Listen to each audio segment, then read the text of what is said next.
Bab 073. Aku melihat dengan mata kepalaku sendiri, bagaimana tubuh Bandi terhantam truk itu, hingga terpental sangat jauh. Tubuh Bandi menghantam aspal jalan dengan sangat keras, dia terpental sejauh 5 meter, saking kencangnya hantaman truk itu. Aku dan polisi mendekat ke arah Bandi yang terkapar tak bernyawa di jalan, kepalanya pecah, darah membanjiri tubuhnya. Astagfirullah, ucap kami semua. 7. Salah seorang polisi mengecek nadinya, dan dia menggeleng-gelengkan kepala, pertanda bahwa Bandi sudah tewas. Innalillahi, ucap kami semua. Bandi tewas dalam pengejaran, dia dihukum langsung oleh Tuhan atas perbuatannya. Aku tak tega melihat keadaannya seperti itu, tetapi rencana Tuhan adalah yang terbaik, dan mungkin Tuhan ingin mengakhiri kejahatan Bandi, agar tak terus menumpuk dosanya.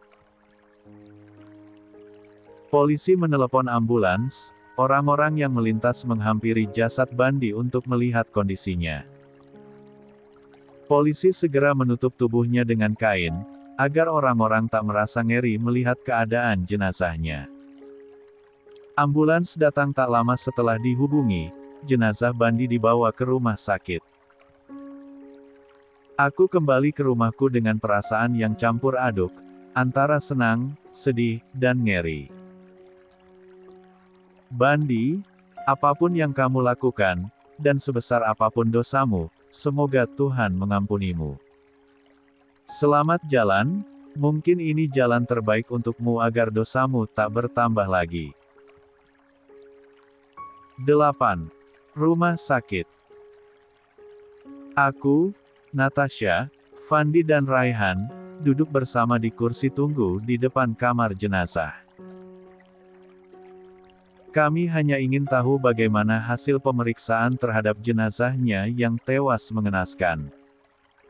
Di kursi lainnya, aku melihat anak dan istri Bandi menangis kencang didampingi polisi dan juga orang tuanya. Tangis pilu memecah kesunyian malam, mereka sangat kehilangan suami sekaligus ayah yang telah lama mereka rindukan. Aku iba melihatnya, anak-anak Bandi meraung menyebut nama ayahnya dalam tangis yang pilu. Sayang, ucap Natasha. Tangannya menggenggam tanganku. Aku menoleh. Kasihan mereka, kepergian Mas Bandi pastinya membuat mereka sangat terpukul, apalagi anak-anaknya itu, mereka kehilangan sosok ayah saat masih kecil. Natasha terlihat sangat mengasihani mereka, sorot matanya yang selalu tulus itu tak dapat menyembunyikan, bahwa dia peduli pada anak dan istri si penjahat. Mau gimana lagi, ini udah takdirnya, Sa. Kalau Bandi gak jahat, mereka gak akan kehilangan dia. Aku memang iba, tapi aku tak peduli, seolah aku tak memiliki hati nurani. Jika kalian anggap aku jahat, silahkan. Aku memang jahat, karena tak peduli pada mereka yang ditinggalkan. Tetapi, jika Bandi tak berlaku jahat padaku dan Natasha, mungkin aku takkan secuek ini pada anak dan istrinya. Sakit hati akan perbuatannya tak bisa aku lupakan begitu saja, semua perbuatan jahatnya selalu terbayang dalam benakku. Natasha melepas genggaman tangannya dariku, dia bangkit berdiri dan berjalan ke arah anak dan istri Bandi. Aku hendak mengikuti untuk melarangnya, tapi Fandi menahanku. Jangan cegah dia berbuat baik, dia orangnya gak tegaan. Dia pasti ingin menghibur anak dan istrinya Bandi, karena dia pernah ada di posisi mereka, ucap Fandi, seolah sangat tahu siapa Natasha. Aku mengurungkan niatku mengikutinya dan duduk kembali. Aku, Fandi dan Raihan memperhatikan apa yang akan dilakukan Natasha dari tempat duduk kami.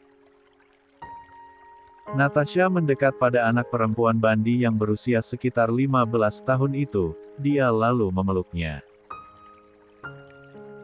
Anak gadis Bandi menangis di pelukan Natasha, dan Natasha dengan penuh kasih sayang mengusap kepalanya.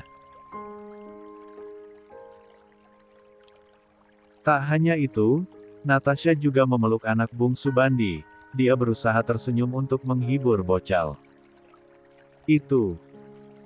Kemudian, istri Bandi juga menghampiri Natasha, lalu bersimpuh di kakinya meminta maaf untuk kesalahan sang suami. Tangisannya sangat pilu terdengar oleh kami.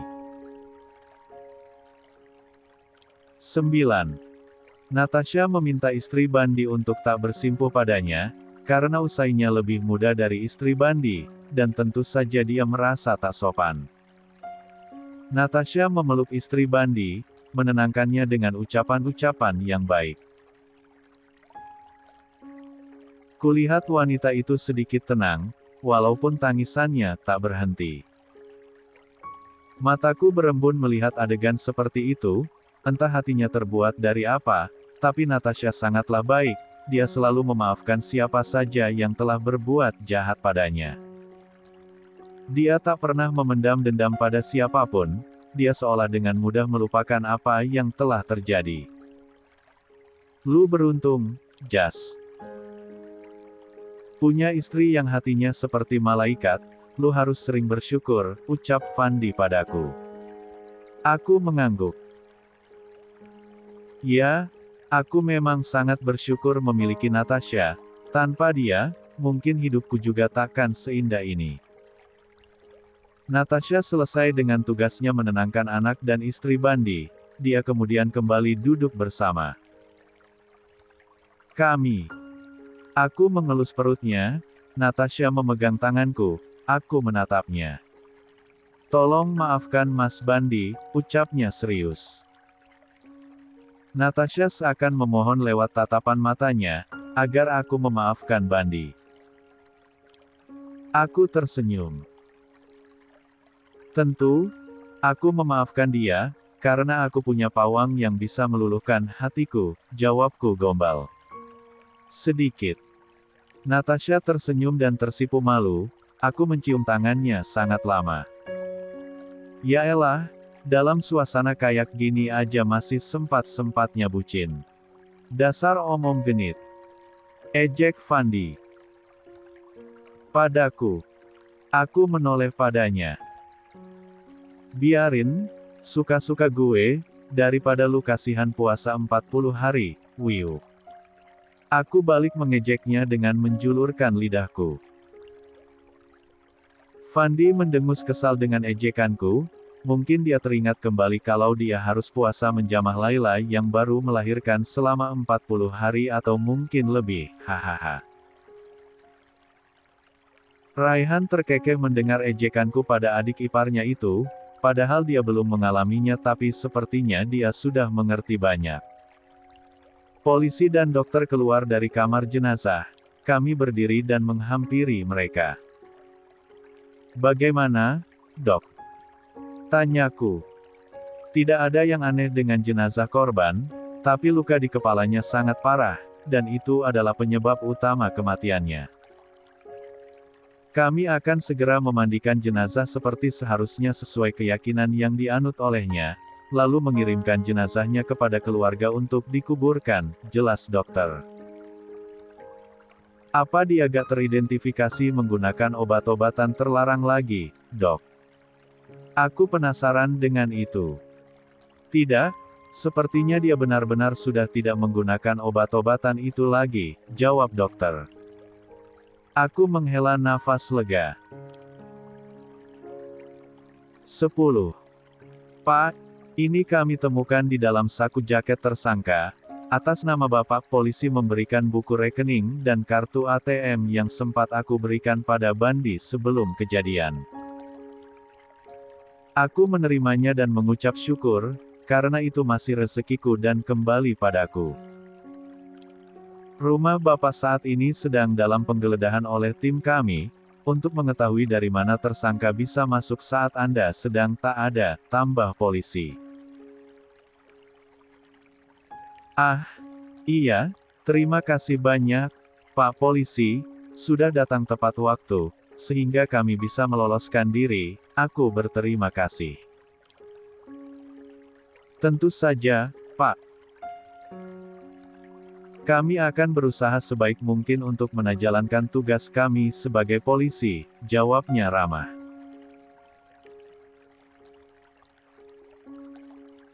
Tapi, bagaimana Bapak bisa mengerti ucapan saya saat itu? Saat Bapak terdengar berbicara dengan nada aneh, dan mengucapkan nama Bandi, dari situ saya mengerti kalau Bapak sedang dalam ancamannya. Saya langsung menghubungi personil yang saya kirim ke rumah Bapak, beruntung mereka masih jauh untuk sampai, jadi saya meminta mereka untuk mematikan sirine dan menambah personil untuk melakukan penangkapan terhadap tersangka, jelasnya. Ketika kami sampai di sana, kami mengintip dari jendela, tapi Bapak tidak ada di lantai 1, kami pun meyakini bahwa Bapak ada di lantai 2 saat itu. Saya meminta salah satu anak buah saya untuk memancing dia turun dengan mengaku sebagai kurir paket, niatnya untuk membuat dia turun untuk mengecek. Tapi malah Bapak lebih dulu menyadarinya dan berhasil lolos. Ketika kami naik ke lantai 2, tersangka sudah melarikan diri dari jendela, tambahnya. Kami menyimak dengan baik penuturan polisi, dan dapat menyimpulkan kalau Bandi masih bisa berlari cepat setelah alat vitalnya aku tendang. Hebat. Padahal harusnya dia pingsan, mungkin. Lalu, bagaimana dengan tahanan lain yang kabur juga, apakah mereka sudah ditangkap? Tanyaku. 2 orang berhasil kami tangkap di daerah berbeda, dan 2 orang lagi masih buron, termasuk almarhum Bandi. Tapi dengan kejadian ini, kami jadi hanya memiliki tugas untuk menangkap 2 buronan lagi, tuturnya. Alhamdulillah, syukurlah kalau mereka sudah tertangkap, mudah-mudahan yang 2 lagi bisa segera tertangkap juga, karena sangat meresahkan, aku merasa lega. Kami akan berusaha lebih keras lagi, jawab polisi. Setelah dari rumah sakit, aku membawa Natasha pulang ke rumah, karena sudah sangat larut malam. Natasha harus beristirahat, dia tak boleh terus kelelahan. Saat kami tiba di rumah, 2 mobil polisi terparkir di halaman rumahku, dan beberapa polisi juga masih melakukan pemeriksaan. Rumahku digeledah, setiap ruangan dan kamar diperiksa polisi, untuk mencari asal tempat masuknya. Bandi. Aku membawa Natasha masuk ke dalam rumah kami, dan mendudukkannya di sofa. Jonathan yang turut andil dalam pemeriksaan di rumah menghampiriku. Bagaimana? Dari mana Bandi bisa masuk? Sedangkan rumah saya kunci dengan baik, aku ingin tahu dari mana Bandi bisa dengan mudah masuk. 11. Seingatku, sebelum pergi, rumah sudah kupastikan aman. Dia sepertinya masuk dari jendela kamar yang terletak di sebelah kanan utama, tunjuk Jonathan pada kamar yang ada di sebelah kamarku. Itu kamar Natasha dulu. Bagaimana bisa? Tanyaku lagi. Kaca jendelanya pecah, dia masuk dengan memecahkan kacanya, serpihan kaca itu masih ada di lantai. Apakah Anda gak menyadarinya sama sekali? Saya belum sempat masuk ke kamar itu, karena ketika saya pulang, kami duduk di sini dan tiba-tiba Natasha menjerit dari kamar mandi, di sana Bandi sudah menunggu dan menangkap Natasha. Kami belum sempat masuk ke kamar, saat masuk ke kamar kami pun itu karena saya diancam olehnya untuk mengambil uang, aku menjelaskan situasi saat itu terjadi. Jadi, Anda belum sempat memeriksa apapun. Betul, kami benar-benar baru datang. Jonathan mangut-mangut.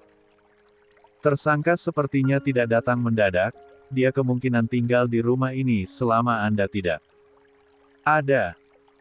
Aku tercengang, Natasha juga tak kalah terkejut.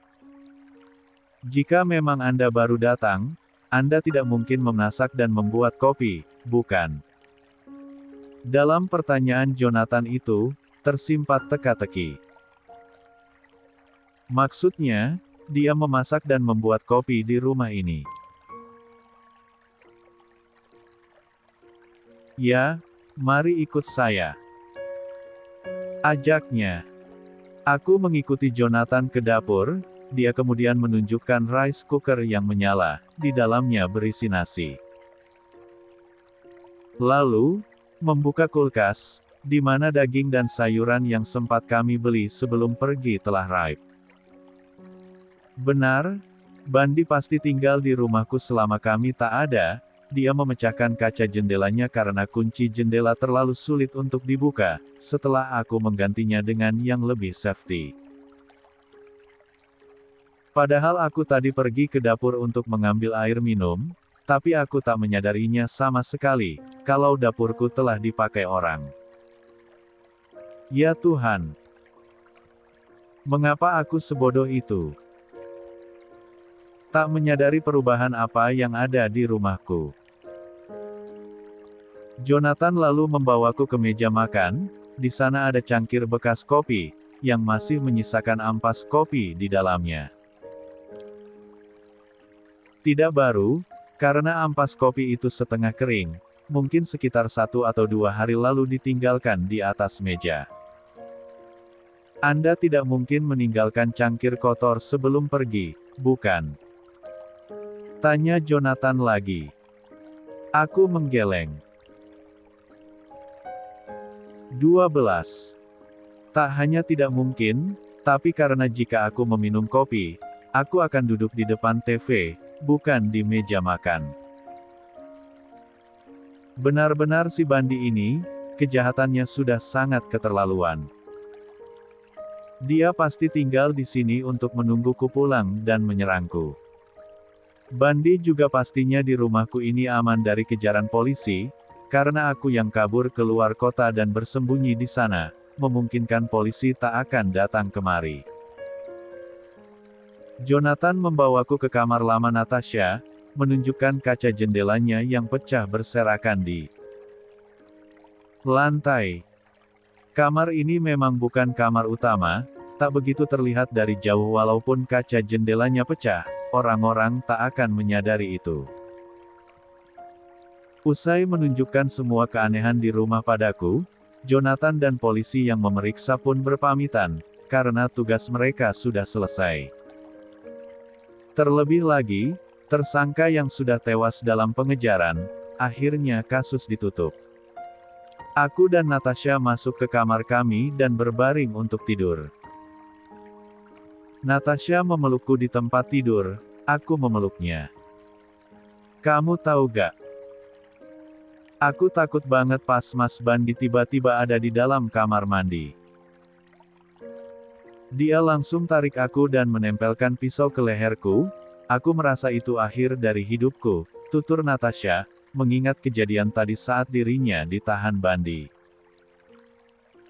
Kita aman sekarang, insya Allah gak akan ada lagi yang seperti itu. Kamu harus tetap tenang demi anak kita. Ya, aku menenangkan Natasha. Natasha mengangguk. Udah malam banget, kita tidur, ajakku. Natasha mengangguk lagi. Kami berpelukan dan tidur. Kami akan berusaha melupakan yang terjadi hari ini, dan semoga tak terulang lagi. 13. 1 minggu kemudian. Ting tong. Bel rumahku berbunyi, aku yang sedang memijati kaki Natasha pun beranjak untuk membukakan pintu. Saat pintu dibuka, seorang dokter wanita tersenyum sambil mengucapkan salam, aku menjawabnya. Silahkan masuk, dok, aku mempersilahkan masuk. Terima kasih, ucapnya. Aku membawa dokter langsung pada Natasha yang tengah selonjoran di ruang tengah. Beberapa hari ini Natasha sedang tak enak badan, nafsu makannya pun berkurang, dia juga lemas. Aku segera memanggilkan dokter untuknya, karena sangat cemas dengan kandungannya jika ibunya sakit. Aku menghubungi dokter sejak pagi, agar lebih cepat memeriksa keadaan Natasha dan aku bisa tenang. Aku terpaksa tak masuk kantor lagi selama Natasha sakit, karena tak mungkin juga aku meninggalkannya sendirian di rumah dalam keadaan seperti itu. Dokter menghampiri Natasha, istriku sama sekali tak bergairah, dia terlihat sangat lemas.